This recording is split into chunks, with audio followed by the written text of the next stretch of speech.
మొన్న 5.5-6 వయసున్న పొల్లగాళ్ళు ఏం చేస్తారులా? పొద్దున బడికి పోతారు, పొద్దుకి వచ్చినాక రాసేది ఉంటే రాసుకుంటారు, ఆటంక సంచడబడేసి ఆటకు మళ్ళీ రంటే మళ్ళా అయ్యవ్వలు పిలిచిందాక ఇంటికి రానే రారు. గిట్లా 5 ఏళ్ల వయసున్న పొల్లగాళ్లకు ఇది తప్ప ఇంకో రోకే ఉండదు. కానీ ఓ తమ్ముడు మాత్రం చిన్న వయసులనే పెద్ద పెద్దోళ్ళు మెచ్చే పని చేసిండు. మరి తమ్ముడు చేసిన గొప్ప పని ఏందో మనం కూడా అరుచుకోవాలి కదా. చలు నడువురి. ఇగో ఈడ డబ్బా అందుకొని మొక్కలకు నీళ్లు పోస్తున్న బుడతను చూస్తుర్రు కదా, గీ తమ్ముడే.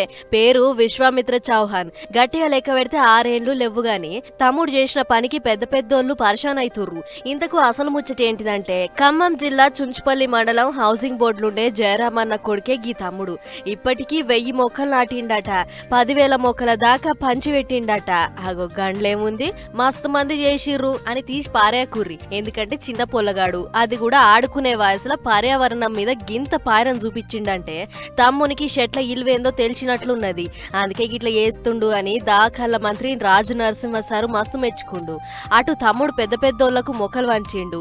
గిట్లా 5 ఏళ్ల వయసులో 60 ఏళ్ల వయసున్నోళ్ళ కంటే గొప్పగా ఆలోచన చేసిండని వండర్ బుక్ రికార్డోళ్ళు తమ్ముని మస్తు తారీఫ్ చేసిర్రు. అవార్డులు ఇచ్చి ఇసొంటి ఇంకెన్నో చేయాలని మెచ్చుకున్నారు. అంతేకాదు తమ్మునికి వచ్చిన అవార్డులను పద్మశ్రీ వనజీవ రామయ్య చేతుల మీదంగా తీసుకొని మురిచిపోయిండు. ముక్కలు చిన్న ఉన్నప్పటి నుంచి నాటుతున్నా. అందరు ముక్కలు నాటాలి, ఫ్రూట్ ఇస్తాయి, వెజిటేబుల్స్ ఇస్తాయి, ఫ్లవర్స్ ఇస్తాయి.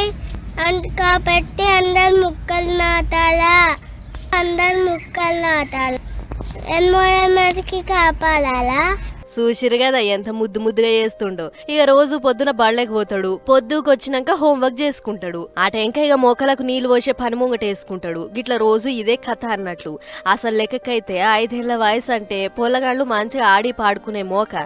కానీ గీతమ్ముడు మాత్రం చెట్లు, పర్యావరణం, ఆక్సిజను అందరు మంచిగా ఉండాలి అని పెద్ద పెద్ద ఆలోచనలు చేస్తుండంటే ముంగట ఇంకెన్ని ఇకమతులు చేస్తాడో ఏమో అని అనుకుంటురు గీ ముచ్చట చూసిన పబ్లిక్. మొత్తానికి పిట్ట కొంచెం కూతగన అన్నట్లు తమ్ముని వయసు చిన్నదే గాని చేస్తున్న పని మాత్రం చాలా పెద్దది. ఏమంటారు?